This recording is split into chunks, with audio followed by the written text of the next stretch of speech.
Leading off our sports final tonight, the first Fort Madison playoff game since 1989 against Knoxville. A contest so big, so meaningful, that if you have to tackle a quarterback by his fanny pack, you do exactly that, and that's what happened. Kind of an uneven offensive start for Fort Madison in this one, so the Hounds would turn to their defense, and it's Levi Lowney setting the tone early with his tackle for loss, which results in Knoxville having to punt on their first possession, and that means it's Brock Califf time. The electric return specialist for the Hounds, going to weave back and forth across the field, not once but twice, en route to huge yardage. This is what he does. An electric return guy who got a huge block there by Caleb McClure out in front of him, down into the red zone with this return, and that would set up Xander Wellman from 24 yards away with the field goal to put the Hounds on the board 3-0. Again, Lowney with a huge start in this game defensively. This fumble did not count. The man was ruled down by contact, so there was no touchdown on the back end of this, but negative yards coming and more to come as well, as this time it's going to be Tate Johnson breaking up the rollout for Knoxville. The ball scooped up by Keaton Poe. It's ruled that he stepped out of bounds, but it is Fort Madison's ball, and that would eventually set up the first touchdown of the game for the Hounds from Caleb McClure, who goes in from a foot out, making it 10-0. The defense was fighting hard against Knoxville in this one. End of the first quarter, check out Jacob McGowan right there with the quarterback sack. However, Knoxville is going on a slow, methodical drive. One it looked like Fort Madison may stop in the red zone. First, a huge stop right here by Tate Johnson to force a long situation on fourth down and goal to go. Keaton Poe going to step up with a huge stop, but there was an unsportsmanlike conduct penalty tagged onto this.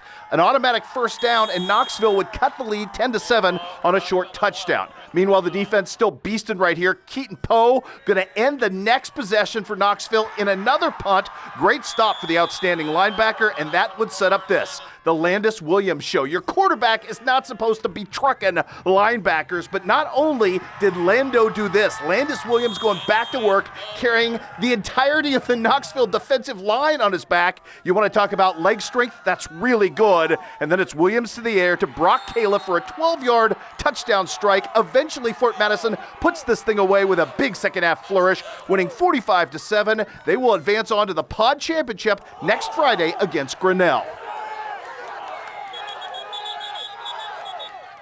Just up the road in Lee County, Class 3A Pod 10 action. The Keokuk Chiefs in their first playoff game since 2011, taking on a Fairfield squad they absolutely pasted a few weeks ago. Corey Skinner picking up right where he left off, finding Brian Robinson, the speedster, along the sidelines. He finds some freedom, and he's going to push this ball into the red zone, where Mr. Corey Skinner is going to run the midline. He's so good at this, calling his own number in from 5 yards out. The Chiefs have the lead, and it's about to grow. The defense giving the ball right back right here. Isaac Harris, the pick on the very next possession, and that allows Mr. Skinner to end the first quarter right there with a little flare pass out to Robinson. He's going to move the chains, and that sets up this. On the first play of the second quarter, Mr. Skinner going to swing the ball out to Callum Takis, and he is gone. 22 yards into the end zone for the score at that point. A few possessions later, Corey Skinner showing off the strength of his arm from 55 yards away. Check out Isaac Olson running underneath this one, and it is good for the touchdown. Again, 55 yards. Callum Takis going to add the 2-point conversion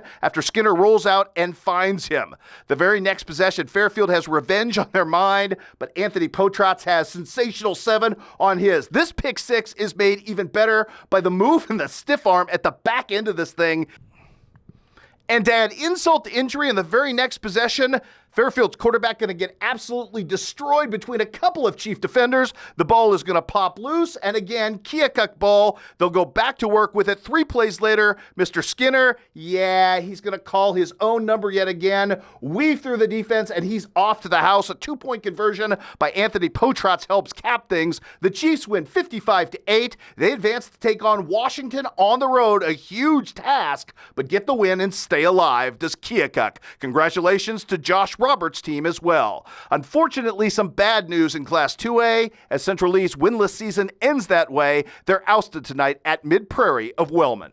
To the Show Me State now, where Bowling Green had earned the chance to overthrow the Emo Conference champs and seize that title for themselves against South Callaway, and off to a great start as Dylan Dalton finds Cooper Keel wide open, and then Dalton punches it in on his own to make it 6-0. The defense standing tall. Michael Starks, his fourth interception in as many games, and that sets up this. Cooper Keel from 25 yards away extends the lead at this point out to 12-0. But the Bobcat offense isn't done yet. Gunnar Bryant out in the flat, and yes, Dylan Dalton's going to find him, and yes, it's going to push the ball into the red zone where Michael Starks is going to score from short yardage, punching this thing home, and the Bobcats were building an absolute rout at the expense of South Callaway. South Callaway trying to get back into this thing. Hayden Vaught with a nice run right here. That would set up a touchdown by Sean Buckner, but this game was all Bobcats all the time.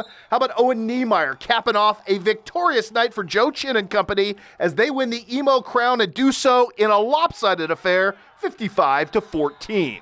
On the Northeast Missouri scoreboard tonight, Hannibal a winner on the road at Marshall, bouncing back from that loss to Mexico, 48-14 in that game. Drake Dudley, a 75-yard touchdown reception from Aeneas Williams. Also, the Paris Coyotes tonight upset by Clopton Ellsbury 19-14. It was Mark Twain falling to North Callaway as well. Wright City jumping all over Louisiana 55-20, and a big bounce back win for North Shelby at Oric tonight in that game. Justin Lunsford had 4 rushing touchdowns for the victorious Raiders. To the Clarence Cannon Conference now, where Highland was hosting Brookfield tonight. The Cougars off to a great start in this one. Robert Gale matriculating the ball up the field, and then it would be Drew Mallett finding Gale on the quick hitter to extend the drive. That is when things got kind of weird. In the red zone, Drew Mallett looking for Braden Hetzler, finds him at the goal line, but before he can cross, the ball is popped free. Check out this guy, Logan Dawson, Johnny on the spot, jumping on the ball to give his team a 6-0 lead. Brookfield trying to answer back, but Braden Hetzler forces a fumble, and Cameron Bringer would recover. Then it's Drew Mallett avoiding the sack somehow right here and finding Devin Stutzman streaking down the sideline for huge yardage, but Brookfield was able to turn Highland away without a score here and able to post the 32-14 road victory. Mallett keeps it. At Hugh Dunn Field tonight, the Centralia Panthers undefeated, trying to win the contest formerly known as the chair game, and they'd get a tremendous break off the opening kickoff as Macon would muff the return. It is Centralia's ball in the red zone, and of course they take advantage. And who else would it be but Luke Hunter doing Luke Hunter type things around the edge at a 2-point conversion, and it's 8-0 Centralia at that point. Late first quarter, Panthers driving again, but the Macon defense makes a stand. Bryce Vaught forces a fumble, the Tigers recover, but nothing doing for Macon on offense. Meanwhile, Bo Gordon, everything doing for him, in on the quarterback sneak to make it 14-0. All Centralia tonight as they pull off the huge victory and improve to 7-0. Wrapping up your Clarence Cannon Conference scores, Monroe City pulls off a huge win in wine country tonight over the Bearcats of Herman, and in the Lewis and Clark, it was Scotland County falling at home to a good Harrisburg squad as well. Day 1 of Class 1A Q&D sectional tennis from Reservoir Park. Leah Quintero of the Lady Raiders received a first-round bye, then went immediately to work, breaking Ellie Dyer of Rochester's serve. Check out the hustle here near court from Quintero, coming up and dropping in the unreturnable drop shot. Leah sending a message early that she intended to dominate, and she did just that. Little finesse to the corner right there, and it was an absolute sweep early on. More from Leah right here. Just a little cross-court action, working hard with the hard smash, showing off her power game. Dyer can't get to that either. More to come right here. Breaking serve yet again, and now serving for point. Long rally right here, and Leah is going to send one more statement as part of a straight set sweep to victory today. On to the third round, punching this final point as exclamation into your... Quintero's teammate, Jamie Steinkamp, did not receive a first-round bye and started a little sluggishly against Miss McCormick of Jerseyville, but eventually rounded into typical Jamie Steinkamp form. Right here, long rally, and it would be Jamie playing Powerball as each and every subsequent return to her would get a little more and more set up on a tee before Jamie finally smashes home the point right here. The forehand smash is working well for Jamie, trying to break serve right here against her opponent, and yes, she would do exactly that. going cross court, unreturnable point right there. And then in the long rally, it's Jamie serving, and eventually she'd have another ball set up for her on a tee to smash home as part of a 6-3, 6-3 victory to advance. Jamie Steinkamp moves into round 2. Meanwhile, Macomb's Maddie McGregor taking on El Amin of Sacred Heart Griffin and doing a great job in a marathon match today that went to 3 sets. You can see the points right here. Long and extended, the longest match of the first round. Eventually, Maddie McGregor would succumb, but had a couple of great moments in that one. Better news for Tally Stone of Macomb, who would end up winning her first round match and advancing on to take on Jamie Steinkamp in the second round. And we'll have your complete semifinals coverage coming up on Saturday, and finals coverage as well from Reservoir Park.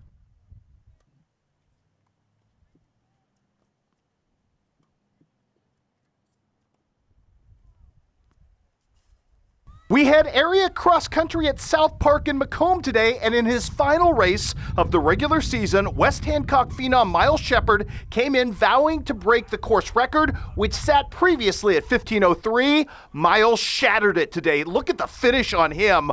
14:47.50 to get that done. A first place effort for Miles Shepard. Also, that blistering pace helped out a ton for the guys behind him. Stan Melkumian running a great race today to tune up for regionals, finishing in second for Macomb in a time of 15:37.8. His teammate from Macomb, Ben LaPrade, also very, very fast today, running a time of 16:05.9 for third place. Macomb, a strong team showing, but on the boys' side, it would be West Hancock winning the duel today, 25:34. Noah Stout coming in fourth in 16:50.4. Parker Quinlan following that up in 16:22.8. On the girls' side, Macomb with the win today, and Olivia Bishop and Kylie Diggs coming in relatively together in this one. You don't see it often. Bishop with a slight win today, 2016.4 to 2016.5. Jaylee Huffman of West Hancock ended up finishing third, but again, the Macomb girls get the win today. 14-25 over the Titans to tune up for the postseason in their own right. With your look at a busy Friday of local sports and your makeshift sports final MacGyver style, I'm Sports Director Chris Dewar.